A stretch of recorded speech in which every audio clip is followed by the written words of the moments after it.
Hello, welcome back to my garden. We're out here early in the morning because I thought this would be a good time to go and look one last time at my no-cut flower garden. For those of you new to the channel or those of you who may have just stumbled across this video, this year I decided to grow certain flowers that normally the deer in my area would eat out in my flower garden here in the vegetable garden.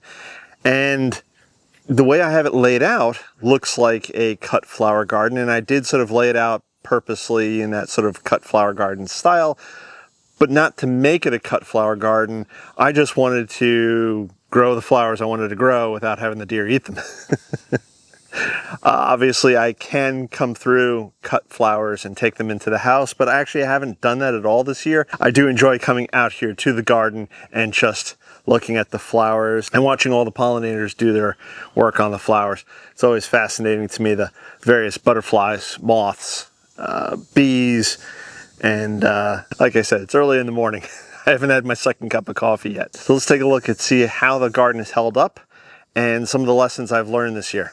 Right here, these white flowers are my Oklahoma white, I believe, zinnias. I've grown zinnias before, and I've grown many varieties of zinnias, and typically the way I shop for zinnias is, ooh, pretty color, buy it. And I never thought about until this year, until it finally clicked. I'm a little slow, just a little slow, that there are different varieties of zinnias. And I don't mean just colors or the appearances, but Oklahoma is a series of flowers. So also giant Baneri, I can't pronounce that word. Either way, there are another series of zinnias. And it finally clicked on me this year. I don't know why. I mean, you see the name, I see the color, I just go ahead and buy it. It's pretty to me. So right here are the Oklahoma whites, and I really like the ball-like flower. I'll definitely be buying more of this variety, I think, next year. All of these flowers, and I'm not sure if it's showing up on camera, they're all starting to get powdery mildew. It is towards the end of the season.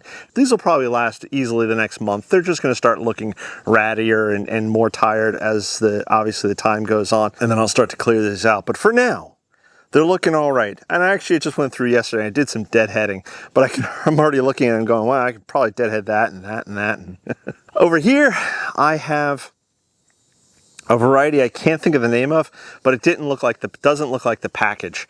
It's supposed to be a red and white flower, and the white is supposed to be more stripy on the flowers. Unfortunately, it didn't kind of turn out that way. So I don't think I'll be growing this one next year. The flowers look nice, the bees love it, but it just didn't give me the colors that I was looking for. So this one I won't be growing next year. You may also notice that these also seem to be a bit more together. And probably about a month or so ago, maybe 2 months, I forget when it was, but we had a windstorm come through, thunderstorm, and it knocked a lot of these zinnias flat. And what I did was I came back through and I put up some bamboo canes and I ran strings along the sides, just sort of pull everything back together.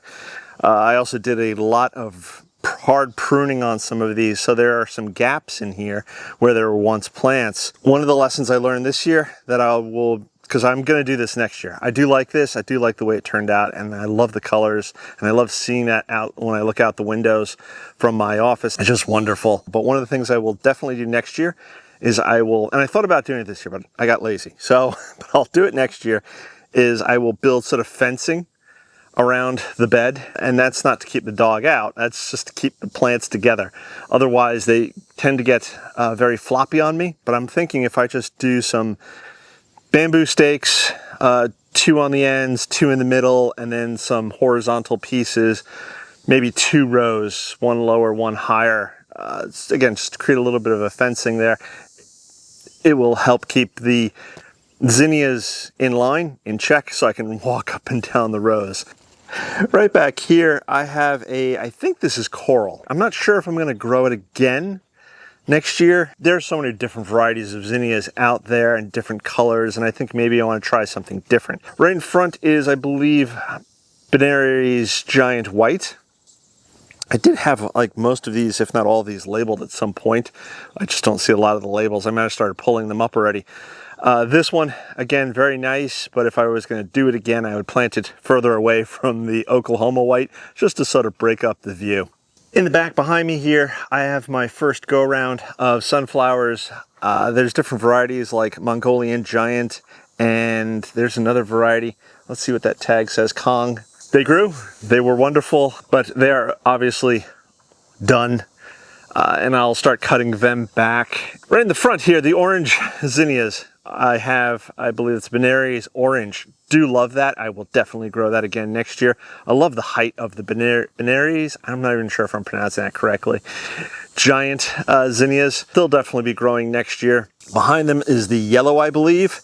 Giant yellow, so I'll be growing these as well. Some of these zinnias look really ratty and tatty because of that thunderstorm, the lack of support that I provided these flowers initially. I thought I had provided them with enough support. I did not.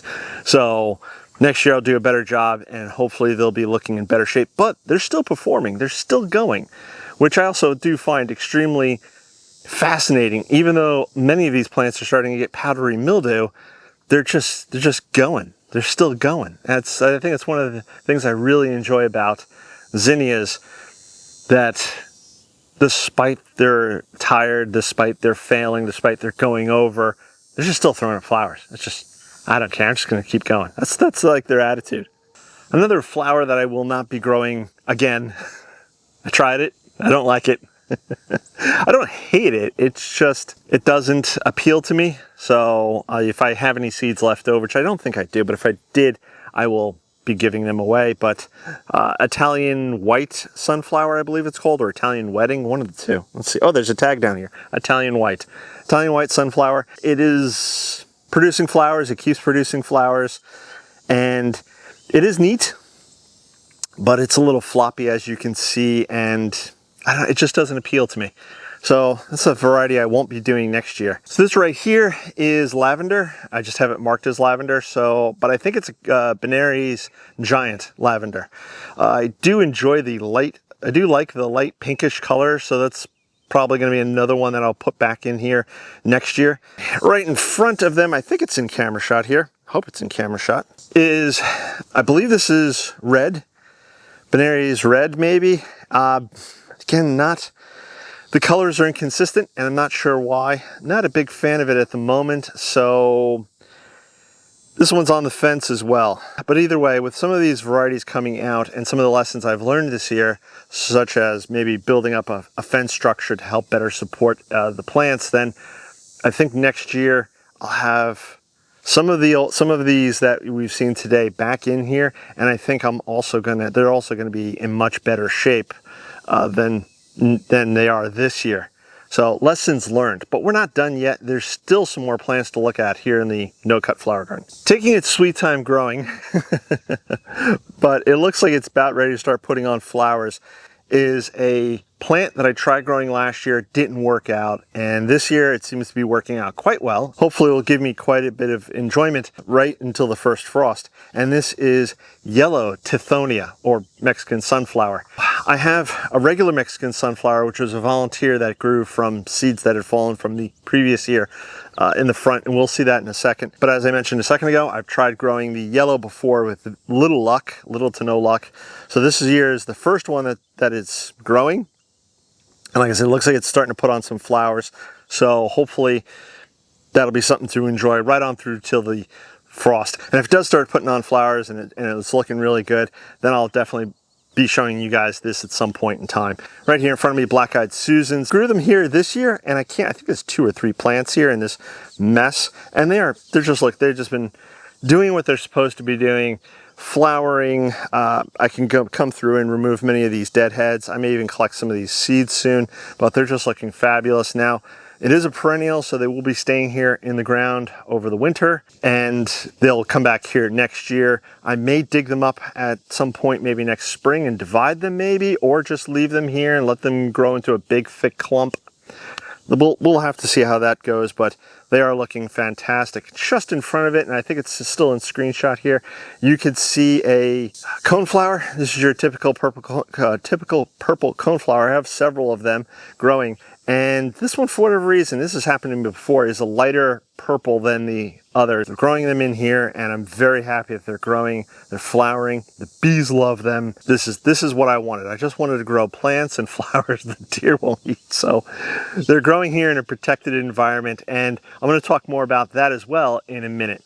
Right here behind me, as you can see, sunflowers. Lots of different sunflowers. I don't know all the varieties because I think it was June, July, maybe it was July, I took leftover seeds from Kong and Mongolian Giant, I think another variety or two, and I just mixed them all up and I planted them into the next couple of rows here.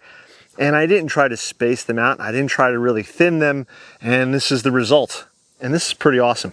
So this also will be replicated next year. At their base, I have zinnias and marigolds. We'll take a look at that in a second, but these sunflowers are just fabulous. Unfortunately, some of them are starting to go over already, but that's okay. There's bees everywhere, which is just fantastic. Unfortunately though, these probably only have another week, maybe 2 tops, and many of these will be coming out. Such is life. This is the way it goes with sunflowers. They don't last all that long, but when they're here, they sure do put on a show, and they sure are impressive. So I will definitely be doing these again, or this style of setup as well next year. So probably I'll do the same thing as I did this year. I'll have along the one fence, along the rose garden side, I will do my traditional row that I normally do. I think I'm going to plant much denser though, like these are. And then later in the season, I will do these guys, and it is pretty awesome. Let me show you what's growing at the base here. Now, keeping with the theme of taking leftover flowers and flower seeds and planting them out, right in here, it might be giant purple zinnia that I have growing. And then around its base and elsewhere, such as like right here, down here, I have a marigold. So these marigolds haven't started flowering yet, and they'll probably continue to flower right until the first frost. This area is so thick with plants that I had to walk around behind the sunflowers here. But right here, this purple foliated plant, this is cotton. This is, I believe it's called red foliated cotton, and it is putting on, the flowers have pretty much all gone over at this point, and it's putting on cotton balls. And I'm not sure if you guys can see that. Let's see if I can pull some cotton out here. So we have cotton. And I'll be coming through over the next couple of weeks, just picking out all the cotton. I grow it because it's interesting, it's unique, not because I'm looking to make cotton textile. The flowers are pretty. I find the flowers, they're just a light pink flower, unusual shape compared to many of the flowers you may see around the garden. And the red foliage is something to behold. So I have these couple of plants here. Right in front, I have basil, which I grew for the bees. Not to eat, but for the bees, because the bees absolutely love the flowers. And last but not least, my Mexican sunflower. It's a bit shorter this year than normal. Normally it's 2 to 3 feet higher. This does get, I think, 6 to 7 feet tall, but we haven't had a tremendous amount of rain this year. July, in fact, was pretty much bone dry. And then in August, we started getting rain. We got the one day where we got 5 inches of rain in a day, I believe. Now for the past week or so, there's been no rain. So the rain has been inconsistent. The bees absolutely love this. Hummingbirds. I've seen hummingbirds on this plant. It doesn't seem like a hummingbird type plant, but I have seen hummingbirds try to feed, or definitely feed off of this plant, which is really fun. But this was a volunteer, so can't look a gift horse in the mouth. So that is the final tour of my no-cut flower garden. This garden, I'm just going to let it do its thing. I will come back through and I will water and I will deadhead and enjoy it right up until it's no longer producing. But there's so many other things still happening here in the garden. As I mentioned in previous videos, hopefully maybe November, December. I'm thinking maybe December. We'll have to wait and see. I'm going to start building my potting shed so I can have that up and running for the springtime. That in itself will bring huge changes to the garden, so far as the way I operate here and around the garden and get things done, and even inside the greenhouse, because my potting bench inside the greenhouse will go away. I won't need it anymore, which means I will have more room for plants and seedlings, etc. So I'm looking forward to that. So if you guys have grown a cut flower garden, or you do have a cut flower garden, please let me know in the comments below. What plants do you grow in your cut flower garden? Because maybe next year I will incorporate some of those ideas into the garden. Right now, there's nothing I can think of off the top of my head that I'd want to grow inside the cut flower garden other than what I currently have. That doesn't mean that one of you guys might have a great idea as to a plant that I can put in my cut flower garden for next year. So with all that being said, I want to catch you guys in the next one. Bye-bye. Come on, Sophie.